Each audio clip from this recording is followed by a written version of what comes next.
प्यारे विद्यार्थियों, आप सभी को मेरा नमस्कार।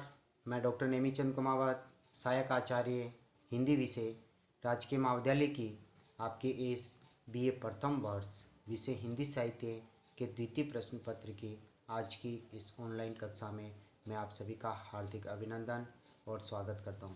प्यारे विद्यार्थियों, आपके हिंदी साहित्य के इस द्वितीय प्रश्न पत्र का जो पाठ्यक्रम है वो हिंदी भाषा और साहित्य के इतिहास पर केंद्रित हैं।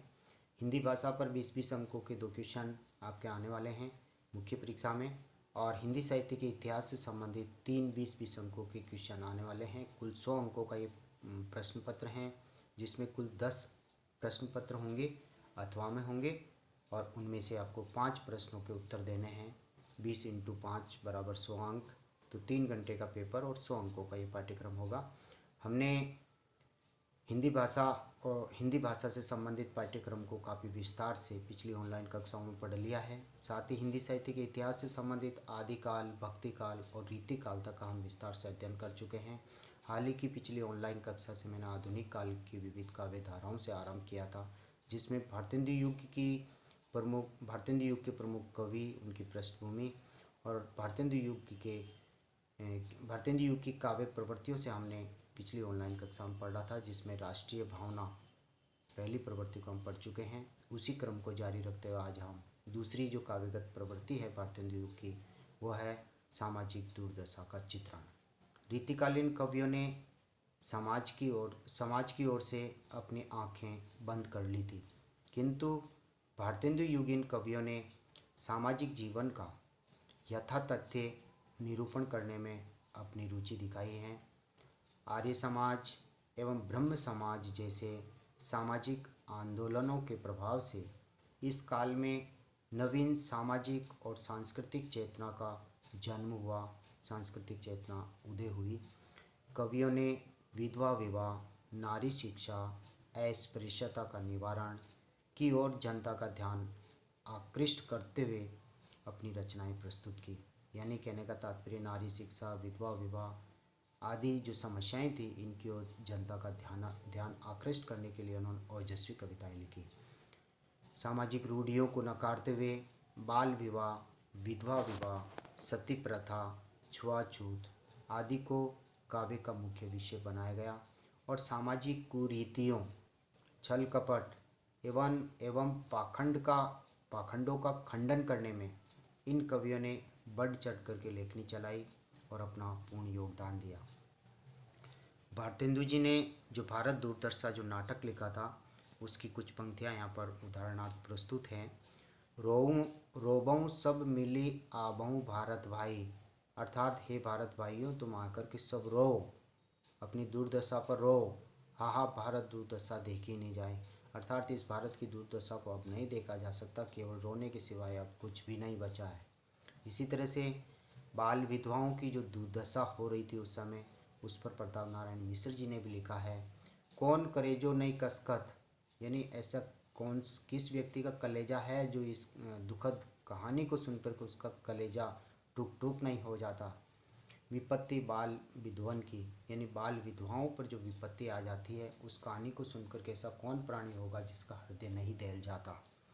इसी तरह से राधाचरण गोस्वामी जी ने भी भारत की दुर्दशा का चित्रण करते हुए लिखा है। मैं हाय हाय देह धाय पुकारो रोई, अर्थात मैं हाय हाय करते हुए और तुम्हें दौड़ दौड़ करके पुकार करके कह रहा हूँ, रो रो के कह रहा हूँ, भारत की डूबी नाव उबारो कोई, अर्थात इस भारत की नैया को डूबते हुए को तिनके का सहारा बन करके इसको बचा लो। तो वस्तुतः ये भारत की दुर्दशा का ही चित्रण है, सामाजिक दुर्दशा का चित्रण इसमें हुआ है। वस्तुतः ये कवि अपनी पीढ़ी को पूरी तरह से सचेत और सावधान करते हुए भारत की डूबती हुई उस नैया को बचाने की बात कर रहे हैं। भारतेंदु युग की जो तीसरी काव्यगत प्रवृत्ति है, और वो है श्रृंगारिकता का चित्रण। यानी रीतिकाल में जिस तरह से श्रृंगार चित्रण की जो प्रवृत्ति थी, वो भारतेंदु युग में भी मौजूद रही है। भारतेंदु युग में ब्रज भाषा का प्रयोग हुआ है और श्रृंगार रस का चित्रण भी हुआ है। तो आइए हम इस पर दृष्टिपात करने जा रहे हैं। भारतेंदु युग के कवियों ने श्रृंगारिकता की मर्यादित अभिव्यक्ति की है। रीतिकालीन पद्धति पर नक्सिक वर्णन और नायक नायिका भेद का चित्रण तो इन कवियों ने किया ही है, साथ ही साथ राधा और कृष्ण को नायक और नायिका बनाकर उनकी प्रेम लीलाओं का चित्रण भी खूब किया है। भारतेंदु जी की प्रेम सरोवर, प्रेम तरंग, प्रेम माधुरी और प्रेम फुलवारी आदि रचनाओं में श्रृंगार भावना की सुंदर अभिव्यक्ति हमें देखने को मिलती है। वही संधि को प्राप्त एक बाला का चित्रण यहाँ द्रष्टव्य है। शिशुताई अजोने गई तन से, तन यानी शरीर से, शिशुताई यानी बचपन, यानी उसके आज तक उसके शरीर से बचपन समाप्त नहीं हुआ है। तब यौवन ज्योति बटोर लगी, यानी कहने का तात्पर्य उसके साथ ही यौवन के लक्षण भी उसके शरीर पर दिखाई देने लगे हैं, यानी यौवन इंतजार कर रहा है। सुनी की चर्चा हरिचंद की, कान कूक दे भोहें मरोड़ लगी, यानी कहने का तात्पर्य वह एक तरह से प्रेम रस की चर्चा को सुनती हैं, साथ ही कान दे करके कूक दे भोहें यानी भौहें मरोड़ती है, यानी कहने का तात्पर्य वे श्रृंगारिक चेष्टाएं करने लगी हैं, कमर को मरोड़ती हैं। तो ये यौवन के लक्षण हैं। तो इसमें संयोग श्रृंगार के चित्रण हमें देखने को मिलते हैं। साथ ही वियोग का एक उदाहरण यहाँ पर है। प्रिय प्यारे तिहारे निहारे बिना, हे प्रियतम तुम्हारे दर्शन के बिना उस नायिका की जो आंखें हैं, अखियाँ दुखियाँ नहीं मानती, और वे दुखी आंखें कहना नहीं मानती हैं, इसलिए वह अत्यंत तुम्हारे वियोग में दुखी है।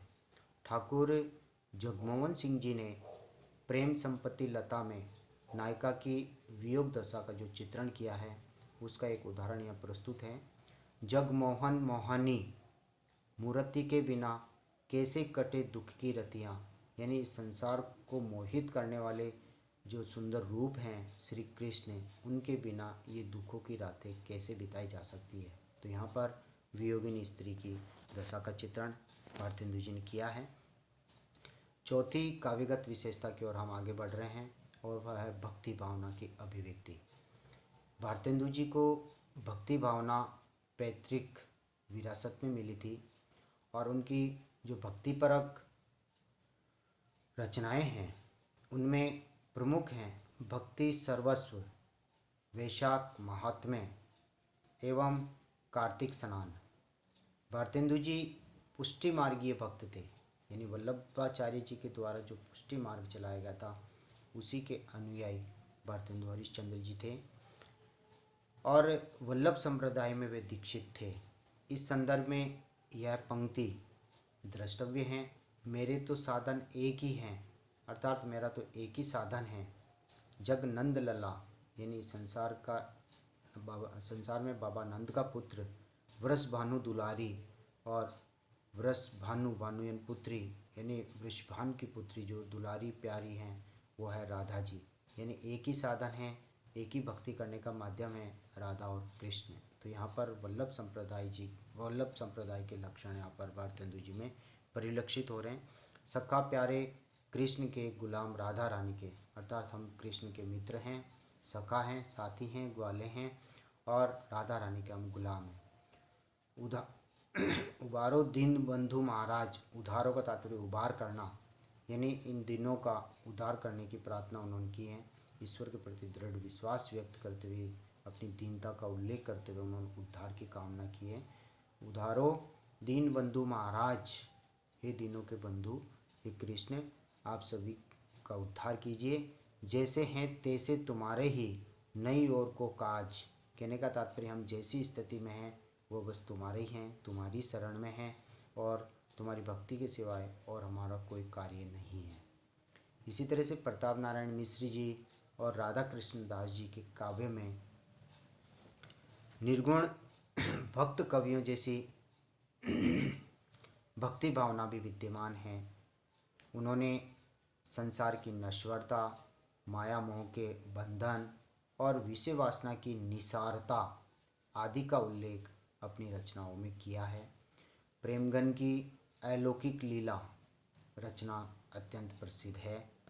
तो प्यारे विद्यार्थियों, हमने भारतेंदु युग की 5 काव्य प्रवृत्तियों तक विस्तार से अध्ययन किया है, और अब हम चलते हैं 5वीं जो काव्य प्रवृत्ति हैं भारतेंदु मंडल की, वह है प्रकृति चित्रण। भारतेंदु युगीन कवियों ने प्रकृति का स्वच्छंद रूप में सुंदर चित्रण किया है। यद्यपि कहीं कहीं परंपरा निर्वाह करते हुए भी प्रकृति निरूपण किया गया है। एक और तो वसंत ऋतु, वर्षा ऋतु आदि इन ऋतुओं के मनोहारी दृश्य उन्होंने चित्रांकित किए हैं। दूसरी ओर गंगा, यमुना, चांदनी आदि का सुंदर चित्रण भी किया है। भारतेंदु जी द्वारा रचित बसंत होली में बसंत ऋतु का वर्णन है तथा चंद्रावली नाटिका में या चंद्रावली नाटक में यमुना का वर्णन किया गया है। प्रकृति के माध्यम से नायक और नायिका की श्रृंगारिक चेष्टाओं का निरूपण भी इन कवियों ने किया है। भारतेंदु जी का यमुना वर्णन यहाँ उल्लेखनीय है। तरनी तनुजा तमाल तट तरुअर बहु छाए, जूके कूल सो जल परसन हित मनु सुहाए। यानी तरनी तनुजा तमाल तट, तमाल के वृक्ष, तट यानी किनारे पर, तरनी यानी सूर्य, तनुजा यानी पुत्री यानी सूर्य की पुत्री यमुना नदी के किनारे पर तमाल के वृक्ष, तरुअर बहु छाए यानी बहुत विशाल इन पेड़ों की, कदम के पेड़ों की पंक्तियाँ वहाँ छाई हुई है। झुके कूल सो यानी कहने का तात्पर्य अपने वंश के अनुरूप ये पेड़ झुकते हैं। जल पर्सन यानी जल को स्पर्श करते हैं। हित मनौ सुहाए जिससे जल को स्पर्श करने से उनका कल्याण हो जाएगा। ऐसा सुंदर वर्णन प्रकृति के माध्यम से यमुना नदी और वहाँ के कदम के पेड़ों का चित्रण भारतेंदु जी ने किया है। प्रकृति चित्रण के उपरांत जो छठी काव्य प्रवृत्ति हैं और वह है हास्य व्यंग्य की प्रधानता।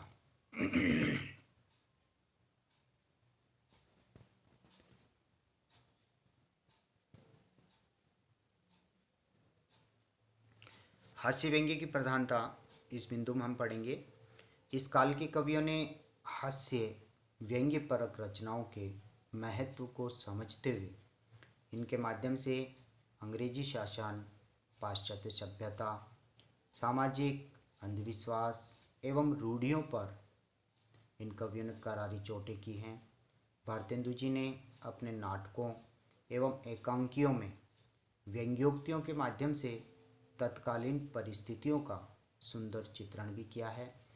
अंधेर नगरी में चूरन वाला कहता है, चूरन साहब लोग जो खाता, अर्थात इस चूरन को जो खाते हैं सारा हिंद हजम कर जाता और वह सारे हिंदुस्तान को हजम कर जाता। यहाँ पर व्यंग्य हैं। चूरन साहब यानी एक तरह से अंग्रेज अधिकारी का प्रतीक बना करके कहा रहा है कि ये जो चूरन खाने वाले अंग्रेज हैं ये पूरे हिंदुस्तान की धन संपदा को हजम कर जाएंगे। नए जमाने की मुक्करी में कवि ने सामाजिक बुराइयों पर व्यंग्य किए हैं। मद्यपान के संबंध में उनकी व्यंग्योक्ति यानी ये व्यंग्य का कथन अत्यंत द्रष्टव्य है। देखिए, मुँह जब लगे तब नहीं छूटे, अर्थात ये शराब मद्यपान जो है ये मुँह के लग जाए तो फिर छूट नहीं सकती आदत। जाति मान धन सब कुछ लूटे यानी इससे जाति का मान सम्मान भी समाप्त होगा, धन भी व्यर्थ में ही नष्ट हो जाएगा, सब कुछ ये शराब लूट लेती हैं। पागल करी मोही करे खराब यानी ये मनुष्य को पागल कर देती है जिससे मनुष्य का मन भी पागल हो जाता है। क्यों सखी साजन नहीं शराब, अर्थात ये शराब का वास्तव में यही कार्य है। इसी तरह से प्रताप नारायण मिश्र जी की जो कविताएं हैं, हर गंगा, बुढ़ापा, उर्दू का श्यापा, हास्य व्यंग्य की दृष्टि से बहुत ही प्रसिद्ध हुई हैं। अगली जो काव्य प्रवृत्ति हैं और वह काव्य प्रवृत्ति हैं समस्या पूर्ति का समय। इस काल की ये मुख्य विशेषता उभर करके सामने आती हैं। इस बिंदु से हम अगली ऑनलाइन कक्षा में पढ़ेंगे। प्यारे विद्यार्थियों, आज की इस ऑनलाइन कक्षा को हम यहीं समाप्त करते हैं। आप सभी से आग्रह है कि जो विद्यार्थी अभी तक व्हाट्सएप ग्रुप से नहीं जुड़े हैं वो अपने व्यक्तिगत फ़ोन नंबर हमें सेंड करें ताकि हम उन्हें व्हाट्सएप ग्रुप से जोड़ सकें, क्योंकि ये PDF नोट्स वगैरह आदि पाठ्य सामग्री आपके व्हाट्सएप ग्रुप पे शेयर की जा रही है। यूट्यूब चैनल का लिंक भी वहाँ पर हम सेंड कर रहे हैं। और आपसे दूसरा आग्रह है कि कॉलेज की यूट्यूब चैनल पर ये जो वीडियोज अपलोड की गए हैं जिनका आप ऑनलाइन अध्ययन कर रहे हैं तो इस यूट्यूब चैनल को आप सब्सक्राइब ज़रूर करें साथ ही इन वीडियोज़ को आप लाइक करें। आज की इस ऑनलाइन कक्षा को हम यहीं समाप्त करते हैं। आप सभी को बहुत बहुत धन्यवाद। जय हिंद, जय भारत।